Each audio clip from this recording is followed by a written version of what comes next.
ඔන්න අදත් මම රස කෑමක් අරන් ඇවිල්ලා තියෙනවා. මේ තියෙන්නේ කැරට් බැදුමක්.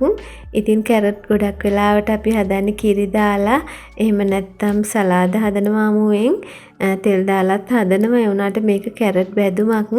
ඊටාත්ම රසයි වගේම ගොඩක් ගුණයි. කැරට් කියන්නේ ගොඩාක් ගුණ එළවලුවක්. ඉතින් කැරට් වල තියෙන පාට විටමින් A තියෙන නිසා තමයි කහ පාට කැරට්. ඉතින් ඒ පාට වගේම මේකේ රසය ගුණ ඔක්කොම ආරක්ෂා වෙන විදිහට තමයි මම මේ කැරට් බැදුම හදන්නේ. ඉතින් ඔයාලා රැඳිලා ඉන්න මගේ වීඩියෝ එක අවසන් වෙනකන් ඉතින් ඔයාලත් එක්ක මම මේක හදනවා. ඉතින් මම මේ කැරට් බැදුම හදන්න කැරට් ග්‍රෑම් 250ක් විතර ගත්තා. ඉතින් මේ විදිහට හීනි තීරු කපා ගන්න මම මේකටත් එකතු කරනවා කෝන්ෆ්ලා. මම කෝන්ෆ්ලා එකතු කරලා කෑම වර්ග ගොඩක් හැදුවා. ඉතින් මේකටත් මම කෝන්ෆ්ලා එකතු කරලා ලුණු ගම්මිරිස් එහෙම දාලා බෙද ගන්න යන්නේ. මේ තියෙන ගම්මිරිස් කුඩු තේ හැන්දක්. ගම්මිරිස් කුඩු මේ විදිහට දාලා ලුණු කුඩු තේ හැන්දක් හරි ඔයාලට වැඩි කියලා තේරෙනවා නම් චුට්ටක් දාගන්න. මම මෙතන තේ හැඳි දෙකක් තියෙනවා. පස්සේ ඊටු තේ හැන්ද ගන්න ඕනේ හින්දා තේ හැඳි දෙකක් ගත්තා. ඊට පස්සේ හොඳට මේක මිශ්‍ර කරන්න.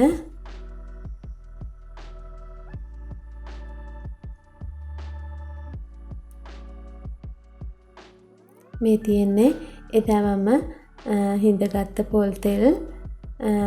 ඔයාලා බලන්න මගේ වීඩියෝ එක තියෙනවා මීට කලින් එක මම ලින්ක් එක දාන්නම්. එහෙම නැත්නම් උඩින් කාඩ් එකකුත් යනවා. ඒ තෙල් තමයි මේ තියෙන්නේ. ඉතින් තෙල් චුට්ටයි මම දැම්මේ මේ සැඳි 4-5ක් වගේ වෙන්න. මේ චූටි තාච්චියක් තියලා තියෙන. ඉතින් ගොඩාක් තෙල් ඕනෙත් නැහැ. මේක ගැඹුරු තෙලෙන් මේ විදිහට බැද ගන්න ඕනේ. උනාට ගොඩක් වෙලා බදින්නේ නැහැ. හරියටම විනාඩි 2ක් බැද්දම ඇති.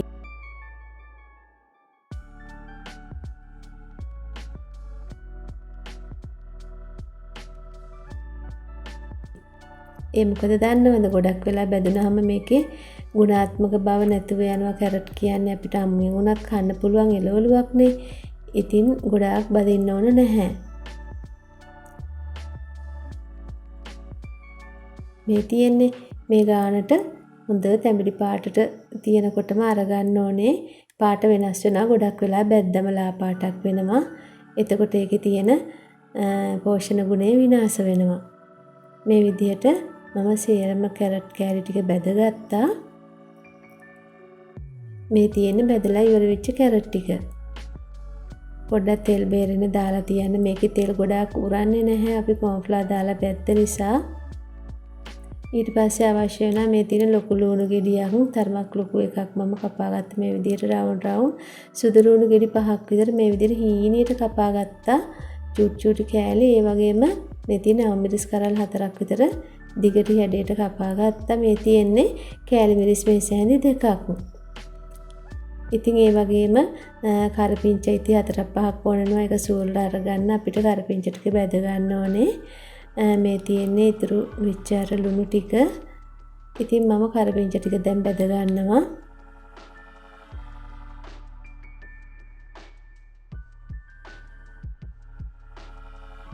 මේ විදිහට මම බැද ගන්න. එතකොට ලස්සනට අපිට එකතු කරන්න පුළුවන් කැරට් වලට.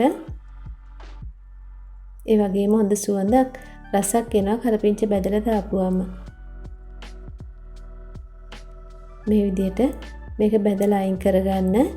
දැන් මම වෙන භාජනයක් අරගෙන ඒ කැරට් කරපිංච එහෙම බැදපු තෙල් ටික ඉතුරු ටිකම තමයි දැම්මේ. අමුතුවෙන් තෙල් දැම්මේ නැහැ.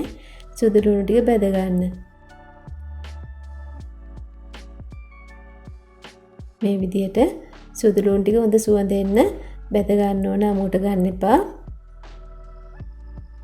ඊට පස්සේ අමිරිස් ටික. අමිරිස් ටිකත් මේ විදිහට දාලා බැද ගන්න.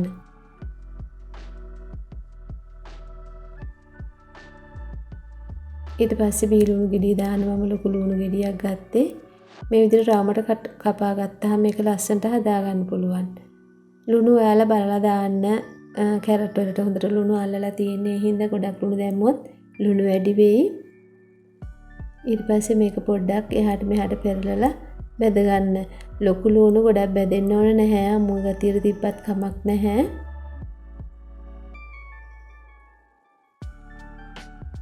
ඊට පස්සේ කෑලි මිරිස් ටික එකතු කරන්න.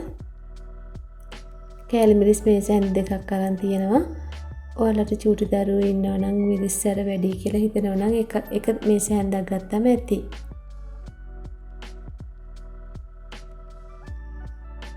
මේ විදිහට කලවම් කරන්න. ලිපේ ගින්දර පොඩ්ඩක් අඩු කරලා තියාගන්න ඕනේ මේ වෙලාවේ. ඊට පස්සේ බෙදපු කැරට් ටික එකතු කරන්න.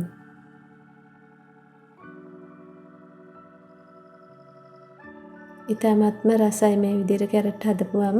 හැමදාම එකම විදිහට එළවලු කනකොට එපා වෙනවනේ. අපේ දූල පුතාලටත් එහෙමයි අපිටත් එහෙමයි. මේ තියෙන කරපිංච ටික.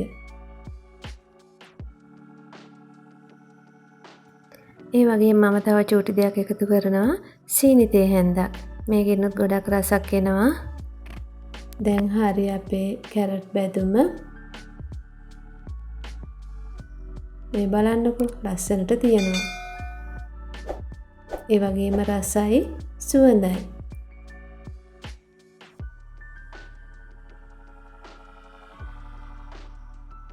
ඉතින් ඔයාලත් හදලා බලන්න. මගේ වීඩියෝ එක හොඳ නම් කමෙන්ට් එකක් දාලා ලයික් එකක් දාලා ෂෙයා කරන්න. ඒ වගේම මම වෙජිටේරියන් අයට වගේම ඕනෑම කෙනෙකුට කන්න පුළුවන් මේ වගේ රසවත් ආහාර ඔයාලට හැමදාම අරගෙන එනවා.